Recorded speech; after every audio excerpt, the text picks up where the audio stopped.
بسم الله الرحمن الرحيم. muhiimadda xakamaynta carrada ay u leedahay guurka.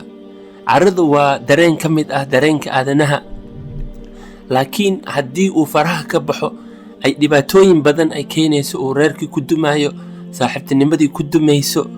Soomaaliduna waxay tiraahdaa dheriga uumiga kuleel baa ka keenay.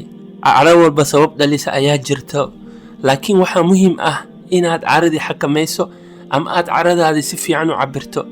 maxaa yeelay haddii ay carrada kaa tambadiso, aqligaaga oo dhan ay afduubaysaa, kadibna waxa aad samaynayso iyo waxaa sheegayso iyo waxaa ku kacayso ma ogid. xataa waxaa dhici karta inaad dhiig aadana aad geshid.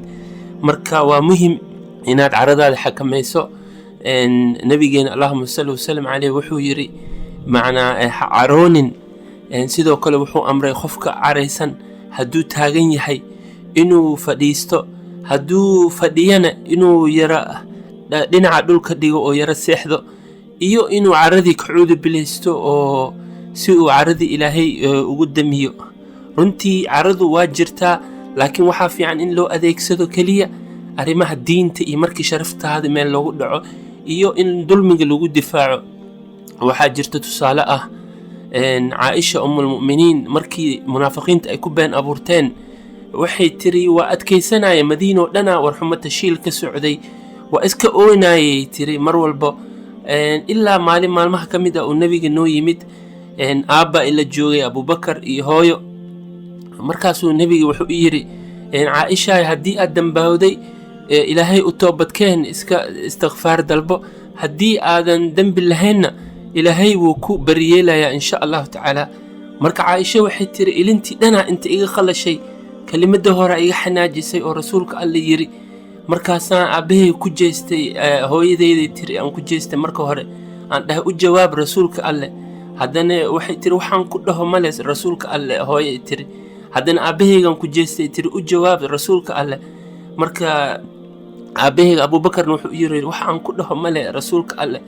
markaasay caaisha waxay tiri waa carooday, waxay tiri waxaan idinku sifeeya ma aqaan, inaan kaliya inaan dhaho maane. wuxuu yacquub caruurtiisa ku yiri wasabrun jamiil wallahu almustacaanu calaa maa tasifuun.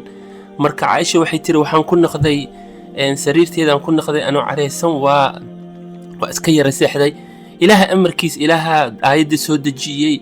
caaishana waa la bariyeelay, laakiin caaisha markaas carradeeda sabab ay ku timid ayay jiray, ayadana si fiican ay u cabirtay. sidoo kale caaisha mar waxaa jirtay oo safiya oo ka mid ah xaasaska nebiga ayay wax ka sheegtay. waxay tiri waa gaaban tahay. marka nebigana wuu ka carooday, wuxuu yidhi hadalkaas aad tiri haddii badda lagu tuuro badda oo dhanay khurminaysaa uu yidhi. marka waxay ku tusaysaa rasuulka alle gurigiisa carrada waxay ku salaysneed arrimaha diinta keliya. marka arrimaha kale oo adduunyada ah in laga caroodo waa laga roon yahay. haddii maalan xaaska furaha ay guriga kusoo xirto, inaad ku khayliso, ama adiga caanihii soo iloobay in lagu khayliyo, khaladaad yar yar ah in laysku xanaaqo ama laysugu kala tago, waa laga fiican yahay insha allahu tacaala. aan carradeena xakamayno, maxaa yeelay furiinka badankiisa wuxuu ku dhacaa qofku markuu caraysan yahay. rag badan ayaa arkaysaa oo xaasaskoodii ayagoo caraysan furay, mid leh 500 dalaaqan kugu furay, mid leh 1000 dalaaqan kugu furay. kadibna wuxuu raadinaa sheekh oo khiil u helo oo xaaskiisu soo celiyo, ama google-ku galaa oo khiil ka raadinaa. marka intay taas dhicin carradeena aan xakamayna hadduu ilaahay yidhaahdo. baaraka allahu fiikum. waa walaalkiin baazi busuri, TV caalamiga ah Universal Somali TV. jazaakum allahu khayran.